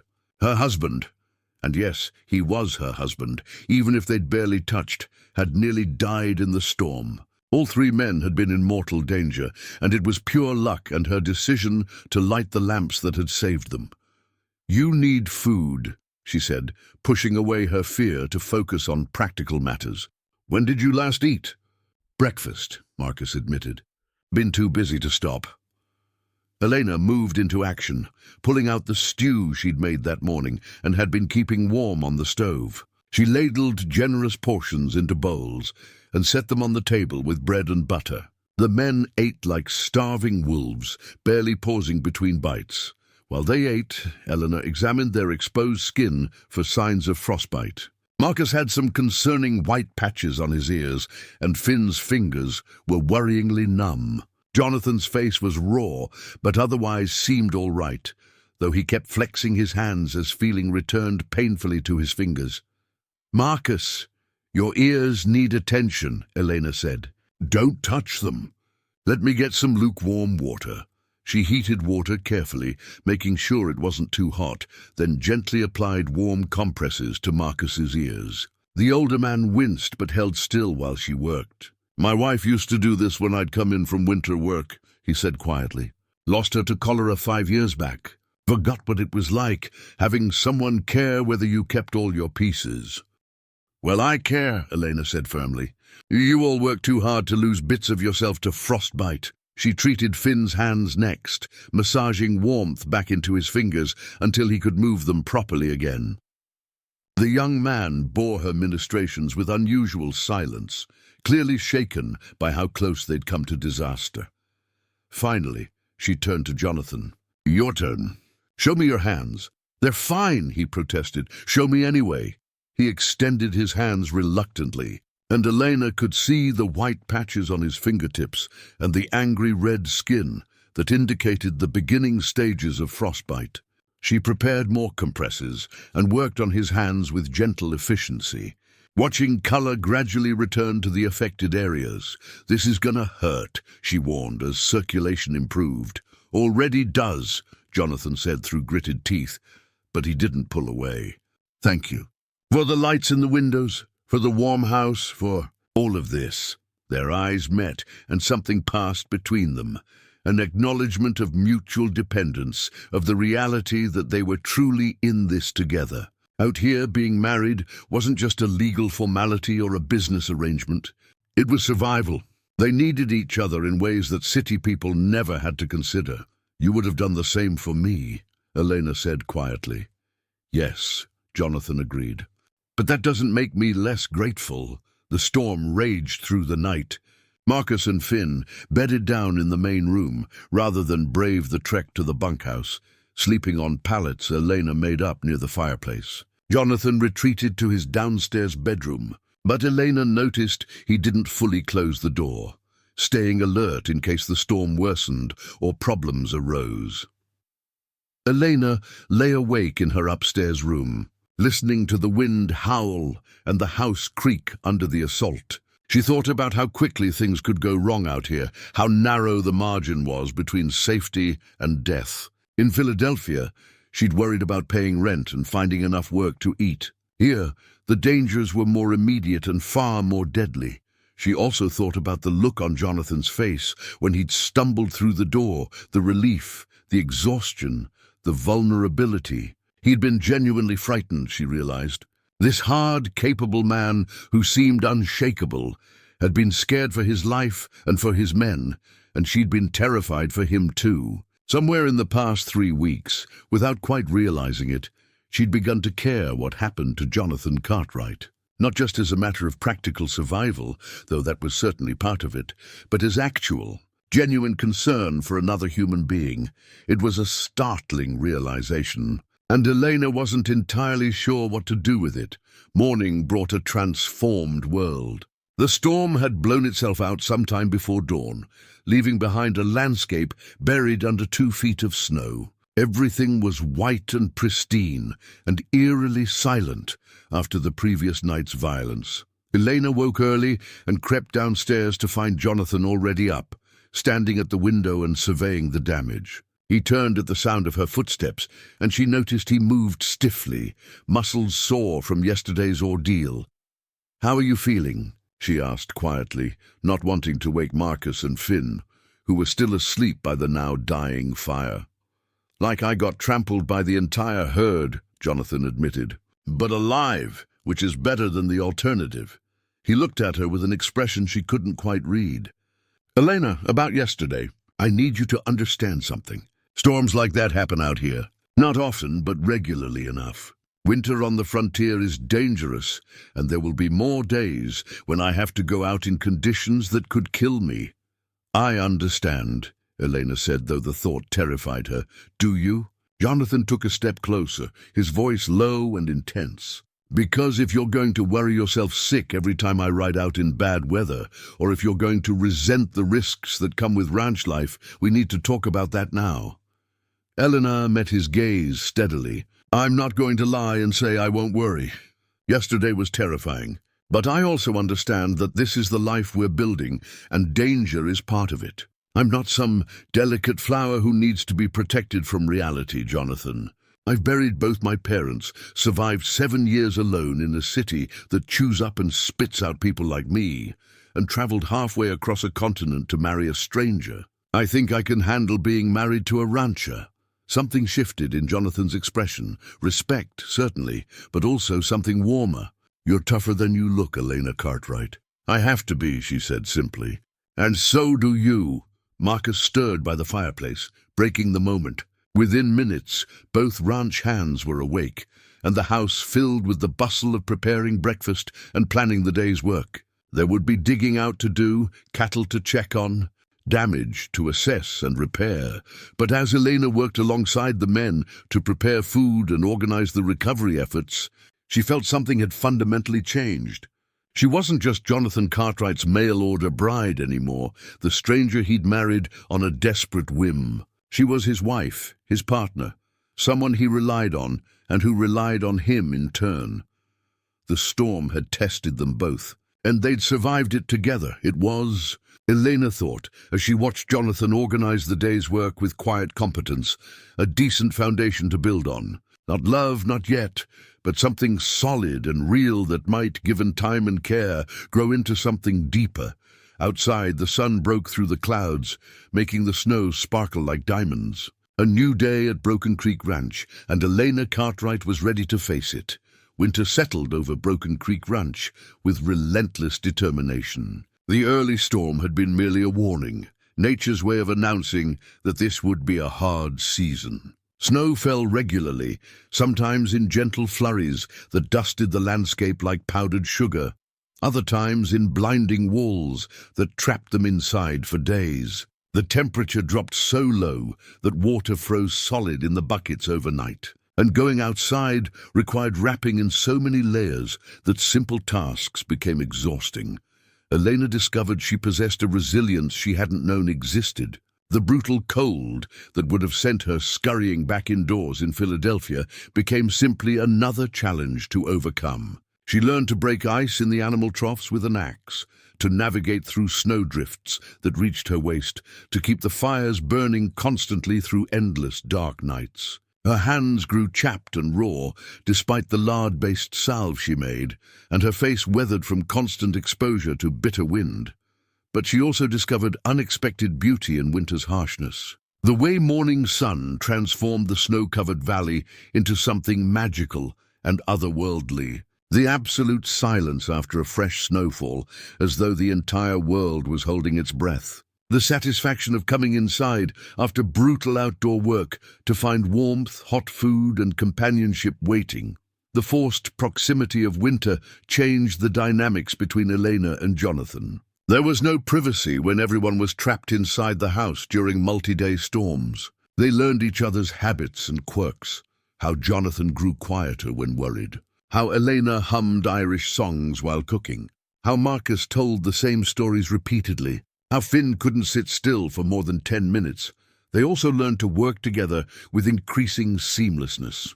Elena could anticipate what Jonathan needed before he asked. He understood her moods and gave her space when she needed it. They developed a rhythm, a partnership that functioned smoothly even under stress, but the locked bedroom door remained between them, a physical manifestation of the careful distance Elena maintained. Jonathan never mentioned it, never pushed, but sometimes Elena caught him watching her with an expression she couldn't quite interpret. Longing, perhaps, or resignation. 2 months after the first storm, Elena woke one December morning to discover she'd been at Broken Creek Ranch for exactly 3 months. Half of her trial period had passed. The realization struck her as she descended the stairs to help with breakfast preparation. Jonathan was already up, as usual, attempting to make coffee with his characteristic lack of skill. He looked up when she entered, and Elena was struck by how familiar his face had become. She could read his expressions now, could tell from the set of his shoulders whether he was tired, worried, or content. "Morning," he said, stepping aside so she could take over the coffee. "Storm's finally clearing. Thought I'd ride out today and check the herd. Some of the cattle drifted pretty far south during the last blow." "Take Marcus with you," Eleanor said, an automatic concern for his safety. "It's not safe to ride out alone in this weather. Finn needs Marcus here to help repair the barn roof. Lost some shingles in the wind." "I'll be fine, Elena. I've been doing this for 8 years." "You've been doing it alone for 8 years," Elena corrected. "Now you have a wife who'd prefer you didn't freeze to death or break your neck in a snowdrift." Jonathan's expression softened. Worried about me? Obviously. Who else would tolerate your terrible coffee-making skills? He laughed, and the sound warmed something in Elena's chest. These moments of easy humor between them had become more frequent, more natural. They'd learned to tease each other, to find lightness even in difficult circumstances. I'll be careful, Jonathan promised. Should be back by late afternoon. If I'm not back by dark, then you can start worrying. He left after breakfast, bundled in layers against the cold, his horse picking its way carefully through the snow. Elena watched from the window until he disappeared over the ridge, then forced herself to turn back to the day's work. The morning passed productively. Elena baked bread, worked on a new dress she was sewing for herself from fabric Jonathan had purchased on a supply run, and helped Finn organize the root cellar. The young ranch hand had thawed considerably toward her over the past months, and now treated her with a mixture of respect and brotherly affection. You think the boss is happier now? Finn asked suddenly as they rearranged sacks of potatoes. Since you came, I mean. The question surprised Elena.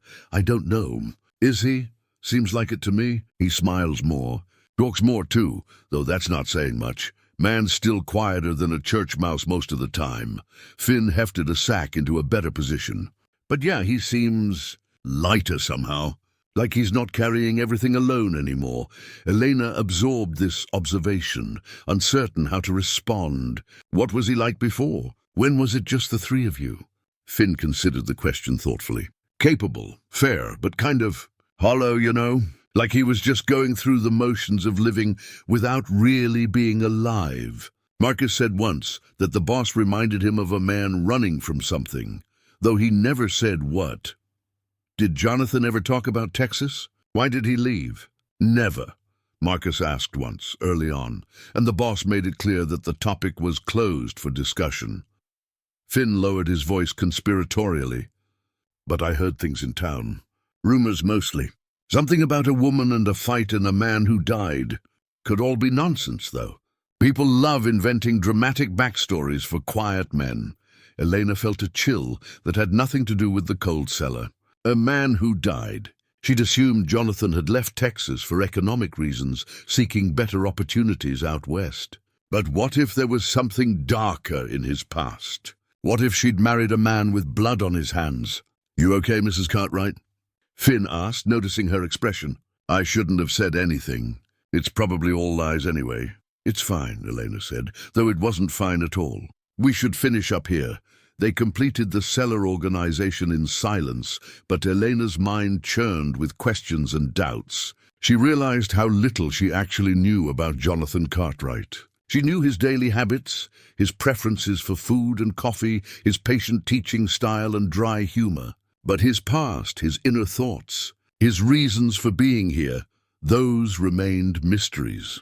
And now, 3 months into their marriage, Elena had to confront an uncomfortable truth. She cared about those mysteries. She wanted to know Jonathan, really know him, in ways that went beyond surface pleasantness and practical partnership. The afternoon stretched on, and Jonathan didn't return. Elena tried not to watch the clock, tried to focus on her sewing, and then on preparing dinner. But as the sun began its early winter descent, her worry grew. By the time darkness fell, she was genuinely frightened. Marcus shared her concern, periodically going outside to scan the horizon for any sign of Jonathan returning. Finn tried to maintain optimism, pointing out that checking the herd could take longer than expected. That Jonathan knew this land better than anyone, but when full darkness arrived with no sign of her husband, Elena couldn't contain her fear any longer. We need to go look for him, she said, pulling on her coat. Mrs. Cartwright, it's pitch dark and freezing, Marcus said gently. We'd be more likely to get lost ourselves than to find the boss. He's probably just holed up somewhere safe, waiting for morning.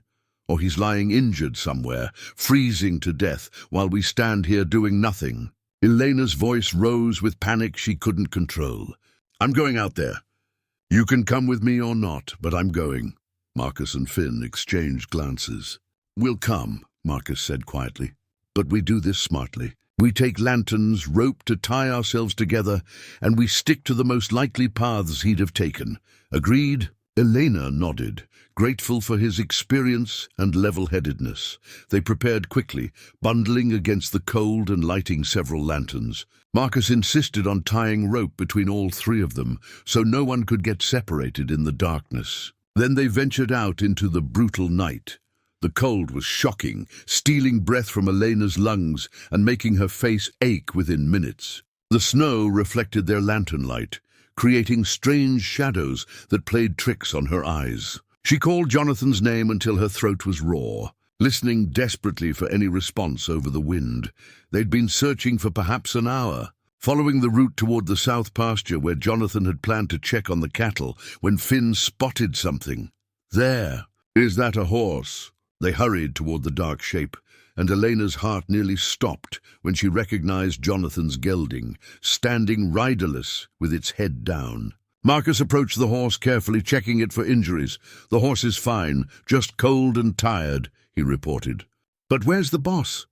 Jonathan! Elena screamed into the darkness, panic overriding everything else. Jonathan, where are you? A faint sound reached them, a voice, weak and distant, calling back. They followed the sound and found Jonathan at the bottom of a shallow ravine, partially buried in a snowdrift. His face was grey with cold, his movements sluggish and uncoordinated. Fell, he managed through chattering teeth. Horse spooked. Couldn't climb out. Too cold. Marcus and Finn worked quickly to pull him from the drift while Elena held a lantern and tried not to panic at his condition. He was showing clear signs of dangerous cold exposure. Confused speech, clumsy movements, the terrifying drowsiness that preceded freezing to death. Stay awake, Elena commanded, grasping his face between her hands. Jonathan, look at me. Stay awake. We're taking you home, but you have to help us. Can you walk? So tired, he mumbled. Just want to sleep. No sleeping. Elena slapped his face lightly, desperately. Walk, now, that's an order. Between the three of them, they got Jonathan on his feet and moving. The journey back to the house was nightmarish. Jonathan kept trying to lie down, to give up, and they had to constantly push him forward. Elena talked to him continuously, sometimes cajoling, sometimes threatening. Whatever it took to keep him conscious and moving. When they finally reached the house, they brought him directly to the main room, where the fire burned hottest. Marcus and Finn stripped off his frozen clothes, while Elena heated water and gathered blankets. We need to warm him slowly, Marcus said, his voice tight with worry. Too fast can be as dangerous as staying cold. They worked as a team, wrapping Jonathan in blankets, giving him small sips of warm liquid, rubbing circulation back into his extremities. Elena stayed beside him constantly, talking to him, making sure he stayed conscious. His eyes kept drifting closed, and each time she had to shake him awake. Tell me about Texas, she demanded, desperate to keep him engaged. Why did you leave? Jonathan's eyes opened slightly. Doesn't matter. It matters to me. Tell me. He was quiet for a long moment, and Elena thought he might refuse. Then in a voice barely above a whisper, he began to speak. Her name was Catherine. We were supposed to marry, but she chose someone else. My best friend, actually. His words came slowly, slurred with cold and exhaustion. I was angry, hurt, got drunk, said things I shouldn't have. He challenged me to a fight. I didn't want to, but he kept pushing, kept saying things about her, about me. What happened? Elena asked softly, already knowing the answer would be painful. I hit him. Just once, but he fell wrong. Hit his head on the corner of a water trough. Jonathan's eyes were clearer now, focused on her face. He didn't die immediately. It took 3 days. 3 days of him lying there, while everyone in town looked at me like I was a murderer. Catherine wouldn't even speak to me. When he finally died, I knew I had to leave. Self-defense, the law said. Accident. But he was still dead because of me. So you came here, Elena said, understanding flooding through her. Started over where no one knew your past. I tried to build something decent. Something that would matter. I tried to become someone who deserved, more than I thought I deserved. His hand found hers under the blankets, gripping weakly. Then you appeared on that platform, and I thought maybe fate was giving me another chance. But I've been waiting for you to look at me the way Catherine did. Like I'm someone who destroys things." Elena's throat tightened with emotion. She thought about the past 3 months, about the patient man who'd taught her ranch skills, the partner who'd worked alongside her through every difficulty, the husband who'd respected her boundaries without complaint. "You're not that person anymore," she said firmly. "Maybe you never were.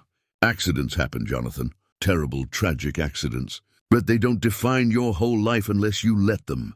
Elena, I nearly died tonight because I was careless. Because some part of me still thinks I don't deserve—" "Stop," Elena interrupted. "Stop punishing yourself. You deserve to live, Jonathan. You deserve to be happy. And She paused, realizing the truth of what she was about to say. "I want you to be happy, not because you're providing for me or because we have a practical arrangement. Because I care about you. Because somewhere in these past 3 months, you've become important to me." Jonathan stared at her, his blue eyes searching her face. "You mean that?" "I mean it." Elena squeezed his hand. "And when you're recovered, when you're warm and well, we're going to have a serious conversation about our marriage. Because I don't want to keep living in separate rooms, keeping careful distance, pretending this is just a business arrangement. I want something real, Jonathan. If you do too." A slow smile spread across his face, the first genuine, unguarded smile she'd seen from him. "I do, God help me, Elena, I do. Then rest now. Get warm, and tomorrow we'll start figuring out what comes next." He nodded, his eyes finally closing in genuine rest rather than dangerous stupor. Elena stayed beside him through the night, monitoring his condition, making sure he stayed warm. Occasionally waking him to give him warm broth. Marcus and Finn took turns keeping watch as well, and at one point, Marcus sat down beside Elena with 2 cups of coffee. "You love him," the older man observed quietly. Elena considered denying it, then realized there was no point. "I think I do, or I'm starting to." "Is that insane? To fall in love with someone you married as a practical arrangement?" "My wife and I had an arranged marriage," Marcus said. "Our families decided we'd suit each other, and we went along with it. I thought she was pretty but boring. She thought I was reliable but dull. We were both wrong. Took about 6 months before I realized I'd married my best friend and didn't even know it. Took her about the same time to realize she loved me. We had 30 good years together before the cholera took her. Not insane at all, Mrs. Cartwright. Sometimes the best love grows slow and steady, built on respect and partnership and choosing each other day after day." "Thank you." "Marcus," Elena said, her voice thick with emotion, "don't thank me. Just take care of that stubborn fool. He's been alone too long, carrying too much weight. He needs someone to share the load. Seems to me you're exactly the right person for the job." Morning brought clear skies, and a Jonathan who, while still weak and tired, was clearly going to survive. Elena made him stay in bed. She'd moved him to his own room once he was stable, and brought him meals on a tray. They talked, really talked, for the first time since meeting. About his past, her past, their hopes for the future. "I want children," Jonathan admitted on the 2nd day of his recovery. "Always have. Thought maybe that ship had sailed after Catherine, after everything that happened. But then you came along and suddenly I could imagine it again. A family. A real home, not just a place to sleep between work." Elena felt her heart expand at his words. "I want that too. I always imagined having a house full of children, though working at Mrs. Henderson's boarding house taught me how exhausting children can be." She smiled. "But exhausting in a good way. A purposeful way. What else do you want?" Jonathan asked, propping himself up on his pillows to look at her more directly. "Not just practical things. What do you dream about?" No one had ever asked Elena that question before. She'd spent so many years focused on mere survival that dreams seemed like luxuries she couldn't afford. But now, sitting in Jonathan's room with winter sun streaming through the window, she allowed herself to imagine. "I want to expand the garden come spring," she said. "Make it big enough to grow vegetables we can sell in town, not just for our own use. I want to learn to ride properly, not just sit on a horse while it walks. I want—" She hesitated, then continued. I want to write to my friends in Philadelphia and tell them I'm happy. Really happy, not just surviving. I want them to know that taking the risk to come west was the best decision I ever made. Are you? Jonathan asked quietly. Happy? Elena met his eyes directly. Getting there. These past 3 months have been the hardest of my life in some ways. Learning so many new skills, adapting to such a different environment. But they've also been the most fulfilling. I feel useful here, Jonathan. Not just as a pair of hands to do work, but as someone building something meaningful. Does that make sense? Perfect sense. Jonathan reached for her hand. Elena, I know I proposed this marriage as a practical arrangement, but I need you to know that's not how I think of it anymore. Maybe it never really was. When I saw you on that platform, looking lost and scared, but determined not to show it, something in me recognized something in you. Like calling to like, two people running from their pasts. Elena said softly, maybe, or two people finally brave enough to stop running and build something worth staying for. He squeezed her hand gently. I'm in love with you, Elena. I don't know exactly when it happened, maybe that first day, maybe gradually over these months, but it's true. And I understand if you don't feel the same way yet. I'm willing to wait. I'm willing to... Jonathan, Elena interrupted, her eyes suddenly bright with tears. Stop talking. He fell silent, looking worried. I love you too, Elena said, the words feeling both terrifying and liberating. I've been fighting it because it seemed impossible to fall in love with someone under these circumstances. But impossible things happen all the time out here, don't they? Storms that should kill you but don't. Strangers who become partners. Then friends. Then something more. Jonathan pulled her down into a gentle kiss. Their first real kiss, and Elena felt something inside her unlock. Not just the careful guard she'd kept around her heart, but all the fear and uncertainty she'd been carrying since that day on the train platform. When they finally pulled apart, both were smiling. 3 days later, when Jonathan was fully recovered, Elena made a decision.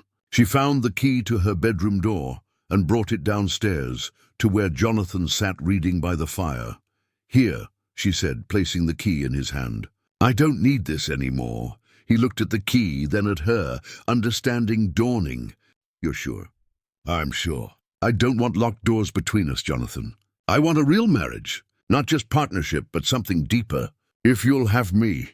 Jonathan stood, setting aside his book, and pulled her into his arms. It was the first time he'd truly held her since his recovery, and Elena melted into his embrace, feeling finally, completely home.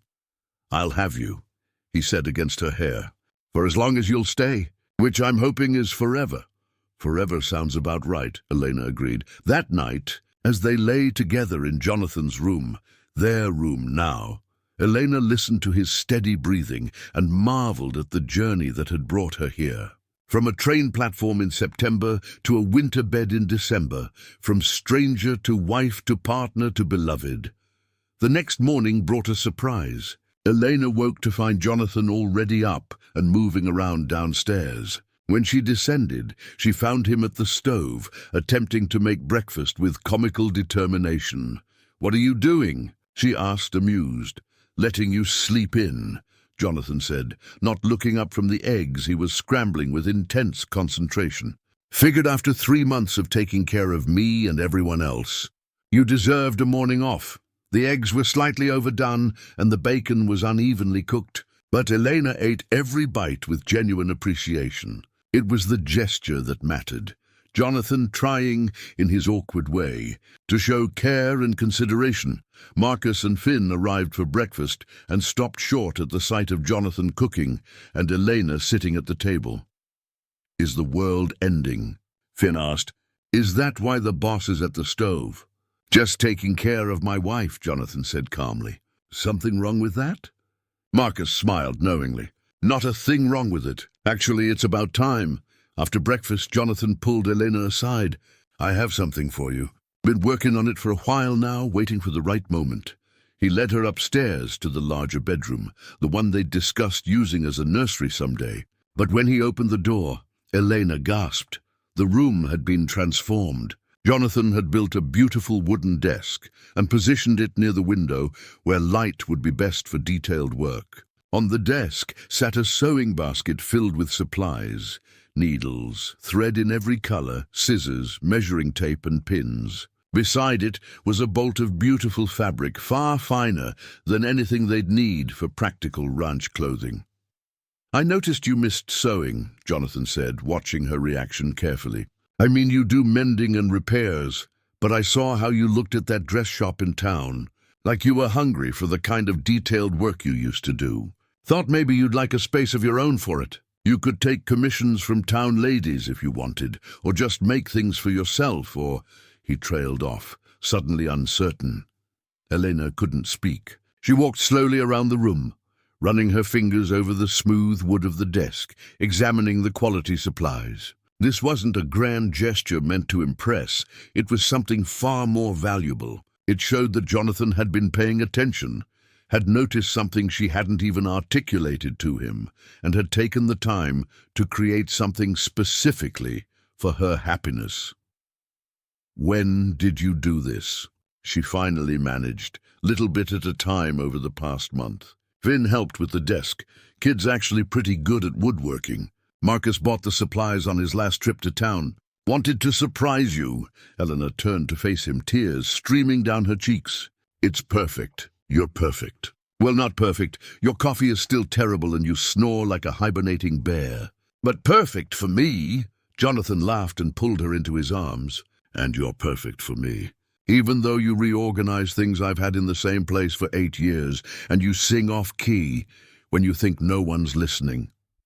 They stood together in the room, holding each other, and Elena realized this was what happiness felt like. Not the dramatic, overwhelming emotion she'd imagined as a girl, but something quieter and deeper, the contentment of being known, accepted and loved exactly as you were. Outside, snow began falling again, gentle and soft, blanketing Broken Creek Ranch in white. Inside, Elena and Jonathan stood together in the room that represented both practical support and emotional understanding. No longer strangers bound by necessity, but partners by choice, building something real and lasting from the unexpected gift of a chance encounter on a train platform. Winter would continue for months yet, bringing more storms, more challenges, more tests of their resilience. But Elena knew now that they would face everything together. And spring, when it came, would find them stronger, more united, ready to plant seeds, both literal and metaphorical, that would grow into something beautiful. The mail-order bride had found her place. The lonely rancher had found someone to share not just his land, but his heart. And together they discovered that sometimes the most unlikely beginnings lead to the most extraordinary endings. Up next, you've got 2 more standout stories right on your screen. If this one hits the mark, you won't want to pass these up. Just click and check them out. And don't forget to subscribe and turn on the notification bell so you don't miss any upload from us.